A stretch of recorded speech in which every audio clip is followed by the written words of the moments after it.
Hello बच्चों, लक्ष्य online coaching centre में आपका स्वागत है। मैं राहुल काम्बोज आज आपके लिए मैथमेटिक्स की नेक्स्ट वीडियो लेकर के आए हैं। नेक्स्ट यानी कि हमने जो पहली वीडियो में आपसे क्वेश्चन नंबर 17 तक कराए थे, आज हम क्वेश्चन नंबर 18 लेकर के आए हैं आपके लिए। और इस क्वेश्चन में उन्होंने कहा है कि एक मैट्रिक्स दी हुई है हमारे पास 0 tan α/2 - tan α/2 और 0, और हमें प्रूव करना है, हमें सिद्ध करना है कि 1 + i इक्वल 1 - के i और cos alpha sin alpha minus के sin अल्फा cos अल्फा। इस मैट्रिक्स में यदि इस वैल्यू की मल्टीप्लाई करके जो आएगा वो ही वैल्यू हमें 1 + i की प्राप्त होगी। तो इसे प्रूव करने के लिए आपको दो बातें याद रखनी है। क्वेश्चन बहुत अच्छा है, समझने का प्रयास करें, बहुत सरल सा प्रश्न है। तो यहाँ पर हमारे पास है, देखिए सभी बच्चे, सबसे पहले आपने कुछ फार्मूले पढ़े हैं।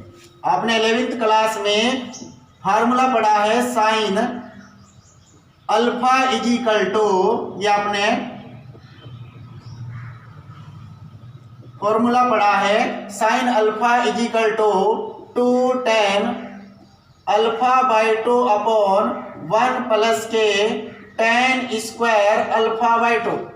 उसी प्रकार आपने एक फॉर्मूला पढ़ा है cos अल्फा इजिकल टू 1 - के tan स्क्वायर α/2 अपॉन 1 + के tan स्क्वायर α/2। ये आपने दो फार्मूले पढ़े हुए हैं। यदि ये फार्मूले आपके नहीं आते तो आप इन फार्मूलों को याद रखें। और यदि आपको ऐसा महसूस होता है कि सर ये क्या दोनों फार्मूले आपस में इक्वल होते हैं, सर इनको प्रूव कराएं, तो यदि जिन बच्चों को इन फार्मूलों को प्रूव कराना है, इन फार्मूलों को एक दूसरे इक्वल सिद्ध कराना है, वे आज ही वीडियो को देख कर कमेंट्स करें कि सर हमें ये फार्मूले प्रूव करा दीजिए। तो हम नेक्स्ट वीडियो में सबसे पहले आपको इन्हीं फार्मूलों को प्रूव करके दिखाएंगे। अगर आप कमेंट्स नहीं करते हैं तो आपको हम नेक्स्ट वीडियो में इन फार्मूलों को प्रूव करके नहीं दिखाएंगे। तो हमारे पास अब आपको करना क्या है, क्वेश्चन में इसकी वैल्यू हमें क्यों निकाली, क्योंकि हमारे पास cos अल्फा sin अल्फा हमारे पास मैट्रिक्स के अंदर है, जिससे हमें क्वेश्चन को सरल तरीके से करने का अवसर मिले। तो हमारे पास क्वेश्चन के अंदर आप लेट कीजिए, क्योंकि हमारे पास जो मैट्रिक्स दे रखी है वो tan α/2 में दे रखी है। उसके लिए हम क्वेश्चन को बहुत सरल कर देंगे। हमारे पास लेट हमने मान लिया कि tan α/2 इक्वल t, हमने मान लिया कि जो tan α/2 है इसके इक्वल t मान लिया। जहां पर tan α/2 होगा वहां पर हमें t रखना है। जब t मान लिया हमने, तो इसी प्रकार जब हमारे पास वैल्यू की बात होगी sin अल्फा की, तो उस वैल्यू को t के पदों में हम लिखेंगे 2t अपॉन 1 + के t स्क्वायर। इसी प्रकार cos अल्फा की जो वैल्यू हम लोग लिखेंगे वो हमारे पास होगी 1 - के t स्क्वायर अपॉन 1 + के t स्क्वायर। ये हमारे पास वैल्यू आ गई, यानी कि पूरे के पूरे क्वेश्चन को हमने टी में कन्वर्ट कर दिया है। अब आप लोग सभी बच्चे इसको कॉपी कर ले वीडियो को पॉज करके। अब हमें क्वेश्चन के अंदर सबसे पहले लेफ्ट हैंड साइड को लेकर के चलते हैं। और लेफ्ट हैंड साइड हमारे पास क्या है, लेफ्ट हैंड साइड हमारे पास है आइडेंटिटी प्लस ए, यानी कि आइडेंटिटी में मैट्रिक्स को जोड़ना है। और सब बच्चे जानते हैं, सब बच्चे जानते हैं हमारे पास कि जो आइडेंटिटी होती है उसकी वैल्यू कल हमने बताई थी 1 0 0 1, ये हमारे पास आइडेंटिटी होती है। और प्लस इसके अंदर हमें मैट्रिक्स को ऐड करना है, और मैट्रिक्स हमारे पास ये है, लेकिन जहां पर tan अल्फा होगा वहां पर किसको रखेंगे, हम t को रखेंगे। तो हमारे पास बनेगा 0 t -t और 0। सब बच्चे इस बात को समझ गए होंगे। दोनों मैट्रिक्स को जब आपस में ऐड करेंगे तो हमारे पास आएगा 1। देखो 1 में 0 जोड़ा 1, 0 में t जोड़ेंगे के t, 0 में t जोड़ेंगे t और 1। ये हमारे पास राइट हैंड साइड की वैल्यू आएगी। अब हम किसकी वैल्यू निकाल लेंगे, अब हमें किसकी वैल्यू निकालनी, अब हमें जो वैल्यू निकालनी है वो लेफ्ट मतलब राइट हैंड साइड की वैल्यू, क्योंकि ये हमारे पास वैल्यू किसकी आई, लेफ्ट हैंड साइड की। अब राइट हैंड साइड लेकर के चलेंगे, तो इसको आप लोग लिख लीजिए। और यदि राइट हैंड साइड भी हमारी यही प्राप्त होती है तो जो हमारा क्वेश्चन है वो प्रूव हो जाएगा। अब राइट हैंड साइड लेकर के चलेंगे।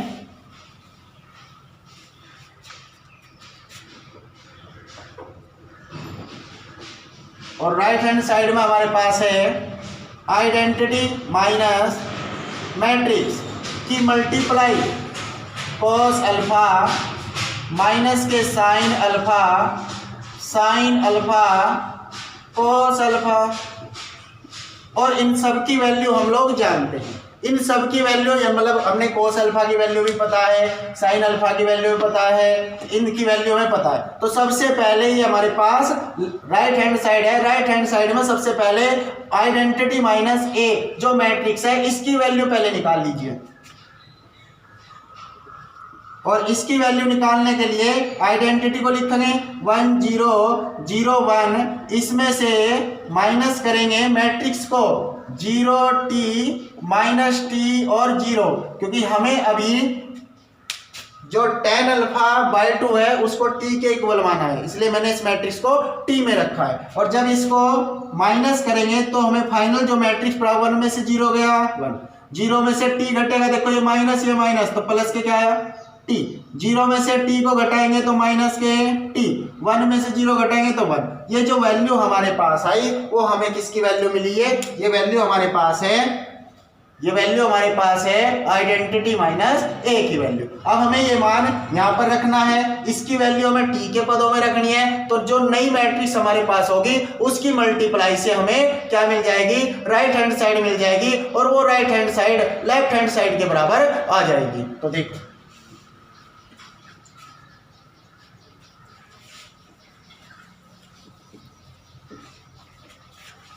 अभी हमारे पास जो वैल्यू हमारे पास है आई माइनस आइडेंटिटी माइनस ए की जो वैल्यू हमारे पास आई वो हमारे पास है 1 माइनस टी और 1, ये हमारे पास आइडेंटिटी माइनस है। और हमारे पास जो वैल्यू हमारे पास है कोस अल्फा को टी के पदों में क्या लिखते हैं, 1 minus T square upon 1 plus के टी स्क्वायर। कॉपी में देखिए मैंने यही नोट कराई है आप पे। और साइन अल्फा की ये माइनस है 2t अपॉन 1 प्लस के टी स्क्वायर। इसी प्रकार sine alpha 2t upon 1 plus के टी स्क्वायर। इसी प्रकार कोस अल्फा 1 माइनस के टी स्क्वायर अपॉन 1 प्लस के टी स्क्वायर। ये हमारे पर वैल्यू आ गई है, यानी कि हमारे पास जो मैट्रिक्स है उसने हमें टी में कन्वर्ट कर लिया है। और जब टी में कन्वर्ट होगी मैट्रिक्स, बस हमें क्या करना है बच्चों, हमने इसकी मल्टीप्लाई करनी है, और मल्टीप्लाई कर करके हमें लेफ्ट हैंड साइड को प्राप्त करना है। तो मल्टीप्लाई हम सभी बच्चों पर करनी आती है। और कैसे, इसकी मल्टीप्लाई पहला एलिमेंट पहले एलिमेंट में, क्योंकि रो की कॉलम में मल्टीप्लाई करते हैं, रो की कॉलम में मल्टीप्लाई करते हैं। तो 1 की गुणा किस में होगी, 1 minus T square upon 1 plus के टी स्क्वायर। और ऐड करेंगे प्लस दूसरा, इसका भी दूसरा, मतलब दूसरे गुणा दूसरे में होनी है, पहले एलिमेंट की गुणा पहले में, दूसरे एलिमेंट की गुणा दूसरे में। और दूसरे में जब करेंगे टी की गुणा इसमें करेंगे तो बोलो 2t स्क्वायर अपॉन 1 प्लस के टी स्क्वायर। सब अच्छे समझ गए। अब इसी प्रकार इसे रो की दूसरे कॉलम में मल्टीप्लाई करेंगे। जब 1 की मल्टीप्लाई इसमें होगी तो माइनस के 2t अपॉन 1 प्लस के टी स्क्वायर, और ऐड हो जाएगा प्लस के, ऐड हो जाएगा t की मल्टीप्लाई इसमें करेंगे, और t की जब मल्टीप्लाई करेंगे तो t 1 माइनस के टी स्क्वायर अपॉन 1 प्लस के टी स्क्वायर, ये हमारे पास है। अब दूसरी रो की पहले कॉलम में, और जब t की मल्टीप्लाई यहाँ पर होगी तो माइनस का चिन्ह है, तो माइनस के t 1 माइनस के टी स्क्वायर अपॉन 1 प्लस के टी स्क्वायर, और प्लस 1 की मल्टीप्लाई इसमें होगी तो 2t अपॉन 1 प्लस के टी स्क्वायर। इसी प्रकार इसी रो की मल्टीप्लाई जब इसमें होगी माइनस माइनस प्लस हो जाएगा 2t स्क्वायर अपॉन 1 प्लस के टी स्क्वायर, क्योंकि t हमारे पास है। 1 की मल्टीप्लाई जब इसमें करेंगे 1 माइनस के टी स्क्वायर अपॉन 1 प्लस के टी स्क्वायर। इस मैट्रिक्स को आप लोग सरल कर लीजिए, और जब इसको हम सरल करेंगे मैट्रिक्स को, तो दोनों मैट्रिक्स को जब जोड़ेंगे तो इनकी जो एलसीएम है वो इक्वल है। तो एलसीएम हमारे पास क्या है इसका, 1 प्लस के टी स्क्वायर, दोनों का एलसीएम इक्वल है। तो हमारे पास ऊपर बनेगा 1 माइनस के टी स्क्वायर प्लस के 2t स्क्वायर। सब बच्चे समझ गए ना। अब इसका भी एलसीएम हमारे पास 1 प्लस के टी स्क्वायर है, यहाँ पर बनेगा माइनस के 2t, माइनस के 2t, और इस t के अंदर मल्टीप्लाई कीजिए तो प्लस के t, इसके अंदर मल्टीप्लाई कीजिए तो प्लस के t, और माइनस के जब इसकी मल्टीप्लाई करेंगे तो t की पावर 3, जब इसकी मल्टीप्लाई करेंगे t की t स्क्वायर में तो t की पावर 3। अब यहाँ पर देखो इसकी मल्टीप्लाई करें तो माइनस के t, और माइनस t की इसमें करें तो प्लस t की पावर 3, और क्योंकि एलसीएम इसका भी समान है 1 प्लस के t स्क्वायर और प्लस के 2t। इतनी बात सब बच्चों की समझ में आई। इसी प्रकार इसका आप एलसीएम लेंगे 1 प्लस के t स्क्वायर, और हमारे पास बढ़ेगा 2t स्क्वायर प्लस 1 माइनस के t स्क्वायर। ये हमारे पास मैट्रिक्स आ गई। इस मैट्रिक्स को आप लोग सरल कर दीजिए, और जब इस मैट्रिक्स को सरल करेंगे तो हमारे पास प्राप्त होगा, इतनी बात सभी बच्चों की क्लियर है ना, इसको आप लिख लीजिए। अब देखिए हमारे पास जब इसको सरल करेंगे, देखो प्लस के 2t स्क्वायर है और माइनस के t स्क्वायर है, तो प्लस के t स्क्वायर बच जाएगा। जब 2t स्क्वायर में से माइनस के t स्क्वायर हट जाएगा तो t स्क्वायर बच जाएगा। तो हमारे पास जो वैल्यू प्राप्त होगी 1 plus t square upon 1 plus t square, क्योंकि अपॉन में तो 1 प्लस t स्क्वायर है। और ऐसे यहाँ पर देखो जो हमारे पास माइनस के 2t और प्लस के t, तो माइनस के t बचा और माइनस t की पावर 3 और अपॉन में 1 प्लस के t स्क्वायर है हमारे पास। इसी प्रकार यहाँ पर देखो जो हमारे पास माइनस प्लस के 2t माइनस के t, तो दोनों में से घट जाएगा, 2t में से माइनस t घटेगा तो हमारे पास t बचेगा, और प्लस के t की पावर 3 है अपॉन में 1 प्लस के t स्क्वायर हमारे पास है। इसी प्रकार यहाँ 2t स्क्वायर में से t स्क्वायर जाकर के t स्क्वायर बचेगा, और प्लस के 1 है हमारे पास, और 1 प्लस के t स्क्वायर हमारे पास। इतनी बात सब बच्चों क्लियर हुई। उसके बाद हमारे पास देखो 1 प्लस t स्क्वायर कट जाएगा, कितना बचेगा 1। यहाँ से देखो माइनस के t कॉमन ले सकते हैं, तो हमारे पास 1 प्लस के t स्क्वायर बचेगा। नीचे से भी हम t कॉमन ले सकते हैं, 1 प्लस के t स्क्वायर होगा, अपॉन में हमारे पास 1 प्लस के t स्क्वायर है, इसके अपॉन भी कितना है 1 प्लस के t स्क्वायर। यहाँ पर ये दोनों कट गए तो कितना आया 1। अब देखो ये भी डिवाइड हो गए, और जब ये कट गए तो हमारे पास जो फाइनल मैट्रिक्स प्राप्त हुई वो हमारे पास क्या प्राप्त हुई बच्चों, 1 t माइनस t और 1। ये हमारे पास राइट हैंड साइड की वैल्यू आई।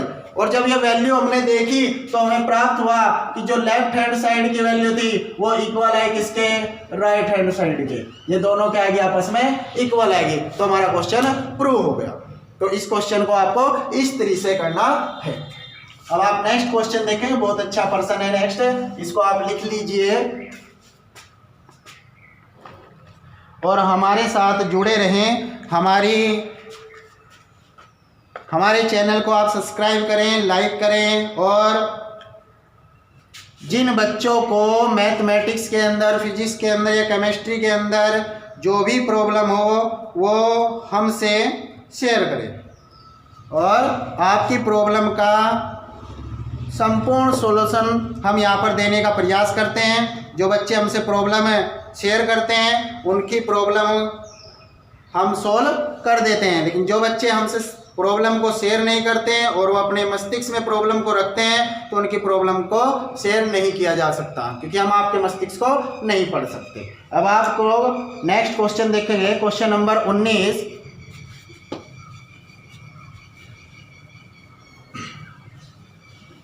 और बहुत अच्छा पर्सन है, उन्होंने कहा है क्वेश्चन नंबर 19 में आपसे दिया है कि एक विक्रेता है हमारे पास, एक हमारे पास व्यापारी है, उस व्यापारी के पास 30,000 रुपए हैं। एक हमारे पास व्यापारी है जिसके पास 30,000 रुपए हैं। क्वेश्चन नंबर 19 हमारे पास है, कोई व्यापारी है, पहले समझ लीजिए, उसके पास 30,000 रुपए हैं और 30,000 रुपए है। उसने कहा कि इन 30,000 रुपए को 2 भागों में डिवाइड करना है। अब 2 भागों में हमने इसे डिवाइड करना है, और डिवाइड करने के बाद जो पहला भाग होता है, 2 भागों में हमें इसको डिवाइड करना है, और जो पहला भाग हमारे पास है उस पर 5% वार्षिक ब्याज मिलता है और जो दूसरा भाग है उस पर 7% वार्षिक ब्याज मिलता है। तो हमें बताना है कि वो व्यापारी इन रकम को, इन पैसों को कैसे दो भागों में डिवाइड करेगा ताकि उसके पास जो ब्याज की दर हो वो 1800 रुपये मिल जाए। सेकंड पार्ट उसने पूछा है कि वो जो दर होगा हमारे पास 2000 रुपये हो। आप समझ गए मैं आपको क्या बताना चाह रहा हूँ? उन्होंने कहा एक बार और समझ लीजिए, क्वेश्चन समझ में आना चाहिए तभी हम इसका हल देख सकते हैं। हमारे पास क्या है, एक व्यापारी के पास 30,000 रुपये है, इतनी अमाउंट उसके पास है। इस अमाउंट को से दो भागों में बांटा है। अब दो भागों में बांटने पर क्या मतलब इधर है 10,000 रुपये, इधर 20,000 रुपये, इधर 15,000 रुपये, इधर भी 15,000 रुपये, इधर 20,000 रुपये, इधर 25,000 रुपये, इधर 5,000, कैसे भी उसे दो बराबर भागों में बांटा गया है। और मतलब बराबर नहीं, दो भागों में बांटा गया है। वो बराबर भी हो सकते हैं और अदर भी हो सकते हैं। और उन भागों में यदि पहला भाग है उस पर हमें 5% ब्याज मिलता है, वो चाहे जितना भी हो, और इस पर दूसरे भाग पर 7% ब्याज मिलता है वार्षिक हमें, वो चाहे जितना भी हो। और इन दोनों ब्याज को यदि 1800 रुपये में प्राप्त हो, हमने ब्याज लेकर के है कि मुझे 1800 रुपये ब्याज के मिले हैं, व्यापारी ने कहा है, तो हमें बताना है उस व्यापारी ने इन 30,000 रुपये को किस रूप में बांटा गया है, कितना कितना उसने इसको बांटा है। तो ये हमें याद करना है। तो बहुत सरल सी बात है क्वेश्चन में। अब आप क्वेश्चन को कैसे करेंगे ये आप ध्यानपूर्वक समझें। जो हमारे पास व्यापारी है उसके पास हमने माना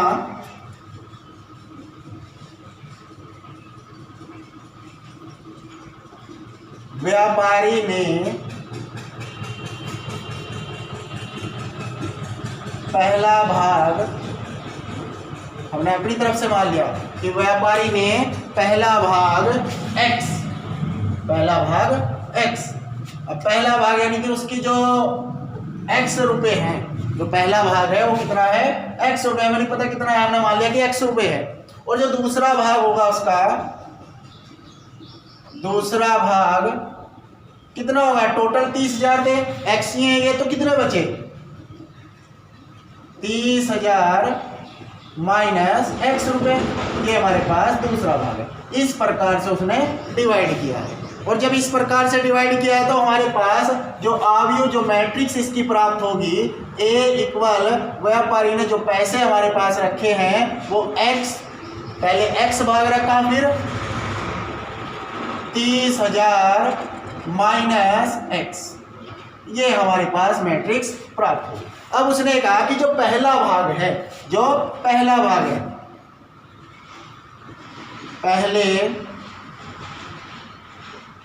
पहले भाग पर वार्षिक ब्याज, पहले भाग पर जो वार्षिक ब्याज की दर है वो 5% है। कितनी है, 5%। 5% मतलब बच्चों आप जानते हैं 5/100, ये हमारे पास वार्षिक ब्याज की, इसको हम क्या लिख सकते हैं, अगर आपको 0.05 भी लिख सकते हैं, इतनी। और दूसरे भाग पर वार्षिक ब्याज की जो दर है वो 7% है। तो बच्चों 7/100 लिखा जा सकता है, अर्थात 0.07 लिख सकते हैं। ये हमारे पास दर है। इस दर से हम मैट्रिक्स बनाएंगे, आप लोग इसको लिख लीजिए। और दर से मैट्रिक्स कैसे बनाएंगे, जो हमारे पास मैट्रिक्स B होगी, अवयव हमारे पास B होगा, वो हमारे पास 0.05 और 0.07, ये हमारे पास मैट्रिक्स है। ठीक है ना। इस जो हमारे पास पैसे दो भागों में बांटे थे, उस पैसे को हमने रो में रखा, और जो हमारे पास ब्याज की दर है उसको हमने कॉलम में रखा, ताकि दोनों की मल्टीप्लाई हो सके। और दोनों की मल्टीप्लाई करके हमें यह प्राप्त हो जाएगा कि उसके पास कितना ब्याज आया है। तो ध्यान से देखें, उन्होंने क्वेश्चन नंबर यहाँ तक करने के बाद अब क्वेश्चन नंबर उन्होंने जो फर्स्ट कहा है बच्चों फर्स्ट क्वेश्चन में उन्होंने कहा कि उसे जो कुल रकम मिली ब्याज की कुल रकम मिली, यानी कि ए बी की जो मल्टीप्लाई मिली, पहले में उसने 1800 रुपये मिली। कितने मिली? 1800 रुपये। तो ए बी की मल्टीप्लाई करें, क्योंकि ब्याज तो से मिल गया, तो ए कितना आया हमारे पास? एक्स 30,000 माइनस एक्स की मल्टीप्लाई बी में 0.05 0.07 में करेंगे और कितना मिले? 1800 रुपये हमें प्राप्त हुए। इससे हमें x की वैल्यू प्राप्त हो जाएगी। तो हम मल्टीप्लाई करनी जानते हैं, x की गुणा किसमें होगी? 0.05 में x की मल्टीप्लाई और प्लस जुड़ता है दूसरे की दूसरे मल्टीप्लाई, 0.07 की जो मल्टीप्लाई होगी वो 30,000 माइनस x में होगी और इक्वल हमारे पास है 1800। तो यह आ जाएगा, जब इसकी मल्टीप्लाई 0.05 x प्लस इसकी मल्टीप्लाई कीजिए तो हमारे पास आएगा 0.000 4 0 7 या 21 दशमलव हमारे पास 2 के बाद यहाँ पर हमारे पास दशमलव लगी और इक्वल कितना? x में, सॉरी x में भी करनी है तो कितना? माइनस के 0.07 x और इक्वल कितने? 1800। इतनी बात सब बच्चे समझ गए। अब यहाँ पर देखो, जो हमारे पास वैल्यू है 0.07x और प्लस के 0.05x, तो हमारे पास माइनस के बचे हैं, तो माइनस के हमारे पास आएंगे। देखो यहाँ पर 0.02 जो माइनस के आएंगे 0.02x और इस 21 जो हमारे पास रहा 2100, इसको आप परे देते जाइए, जो बराबर से इधर लेकर जाएंगे 1800 माइनस 2100। तो हमारे पास क्या बचेगा? जो हमारे पास वैल्यू आएगी माइनस 0.02x इक्वल, जब इसको हमें घटाएंगे तो हमारे पास माइनस की वैल्यू प्राप्त होगी और माइनस की वैल्यू भी कितनी प्राप्त होगी? हमारे पास 300। ये हमारे पास वैल्यू आ गई यहाँ से घटाने पर। तो देखो माइनस से माइनस हट जाएगा, x की जो वैल्यू हमारे पास आएगी 300 अपॉन 0.02, दशमलव घटाइए 2 0 ऊपर बढ़ जाएंगी और इसको हम काट दें, कितना आएगा? 15,000। कितना आया? 15,000। तो x की जो वैल्यू आई वो कितनी आई? 15,000। तो हमारे पास जो पहला भाग था वो 15,000 रुपये है और जो दूसरा भाग होगा, दूसरा भाग वो हमारे पास वो भी कितना होगा? 30,000 माइनस x यानी कि 15,000, तो वो भी हमारे पास कितना आएगा? 15,000। तो यदि हमें दोनों को, पहले भाग को 30,000 में से 15,000 में डिवाइड करें दोनों भागों को और पहले भाग पर हम 5% वार्षिक ब्याज लें तथा दूसरे भाग पर 7% ब्याज लें तो हमें कितनी रकम प्राप्त होती है? हमें 1800 रुपये प्राप्त होते हैं। सेम यही प्रोसेस आपको किसमें करना है? अब इक्वलिटी किसके? 1800 के बराबर ली, अब किसके लेनी है आपको? 2000 के बराबर लेनी है और वहां से आपको x की वैल्यू प्राप्त होगी, उसे 30,000 में से घटा करके आपको दूसरा भाग प्राप्त हो जाएगा। तो इस प्रकार से आपको क्वेश्चन करना है। अब आप नेक्स्ट क्वेश्चन देखेंगे, इसको लिख ले। और नेक्स्ट क्वेश्चन बहुत अच्छा प्रश्न है।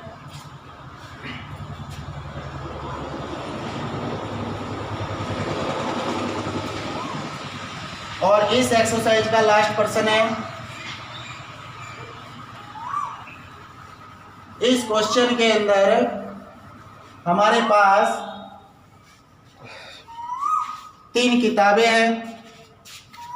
क्वेश्चन नंबर 20 उन्होंने दिया है, हमारे पास 3 किताबें हैं और यानी कि किसी स्कूल में पुस्तकों की, मतलब किसी स्कूल की पुस्तकों की दुकान में 10 दर्जन रसायन विज्ञान की किताबें और हमारे पास दिया है 8 दर्जन भौतिक विज्ञान तथा 10 दर्जन अर्थशास्त्र की किताबें हैं। इन पुस्तकों का जो विक्रय मूल्य है प्रति पुस्तक, इन जो हमारे पास वस्तुएं हैं इनका जो मूल्य है वो प्रति पुस्तक उन्होंने दिया है 80 रुपये है रसायन विज्ञान का, भौतिक विज्ञान का हमारे पास 60 रुपये है और अर्थशास्त्र का हमारे पास 40 रुपये है। तो हमें यह बताना है कि दुकानदार को विक्रय करने पर कुल कितनी धनराशि प्राप्त होगी। तो रसायन विज्ञान की जो पुस्तकें हमारे पास है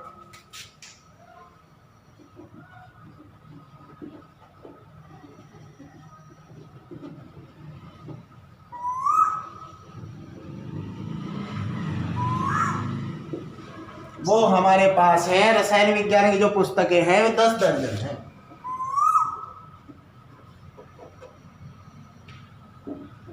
10 दर्जन। अब देखो एक दर्जन में कितने 12, तो हमारे पास कुल पुस्तकें कितनी हो गई 10 गुणा 12 इक्वल 120 पुस्तकें हमारे पास किसकी हैं रसायन विज्ञान की। इसी प्रकार हमारे पास भौतिक विज्ञान की जो पुस्तकें हैं वे हमारे पास है। भौतिक विज्ञान की पुस्तकें उन्होंने दी है 8 दर्जन। 8 दर्जन यानी कि हमारे पास जो पुस्तकें है 8 गुणा 12 12 8 96 पुस्तकें हमें यहाँ से प्राप्त होगी। इसी प्रकार अर्थशास्त्र की जो पुस्तकें हमारे पास है वह 10 दर्जन और 10 दर्जन हमारे पास जो पुस्तकें हैं तो 10 गुणा 12 यानी कुल ये भी पुस्तक हमारे पास कितनी होगी 120। तो ये हमारे पास पुस्तकें दी हुई है और उन्होंने कहा कि प्रति पुस्तक का जो मूल्य है यहां से आप मैट्रिक्स बनाएं और A इक्वल हमारे पास जो मैट्रिक्स बनेगी पुस्तकों की रसायन विज्ञान की जो पुस्तकें हैं वे कितनी है 120, भौतिक विज्ञान की पुस्तकें कितनी है 96 और अर्थशास्त्र की पुस्तकें कितनी है 120। ये हमारे पास पुस्तकों की मैट्रिक्स प्राप्त होगी। अब इस क्रम में पुस्तकें रखी हुई हैं। अब उन्होंने कहा है कि जो हमारे पास रसायन विज्ञान की पुस्तक है उसका प्रति पुस्तक का जो मूल्य है जो रसायन विज्ञान की है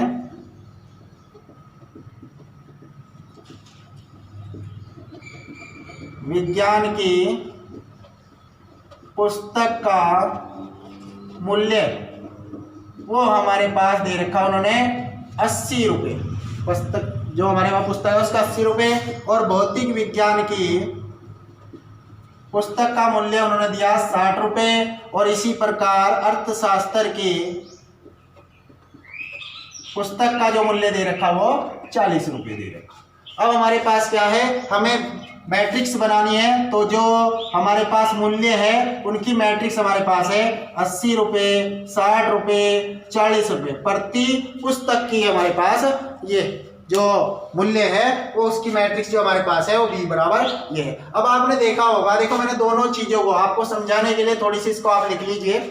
आपने देखा है दुकान के अंदर जो पुस्तकें रखी हुई होती है वे हमारे पास पुस्तकें कैसे रखी हुई होती है वहां पर दराज बने हुए होते हैं कि यहाँ पर हमारे पास जो पुस्तक है वो फिजिक्स की रखी है, यहाँ पर केमिस्ट्री की पुस्तक, यहाँ पर इकोनॉमिक्स की पुस्तक, यहाँ पर इंग्लिश की पुस्तक रखी है। वे इस तरह पंक्ति वाइज रखी हुई होती है।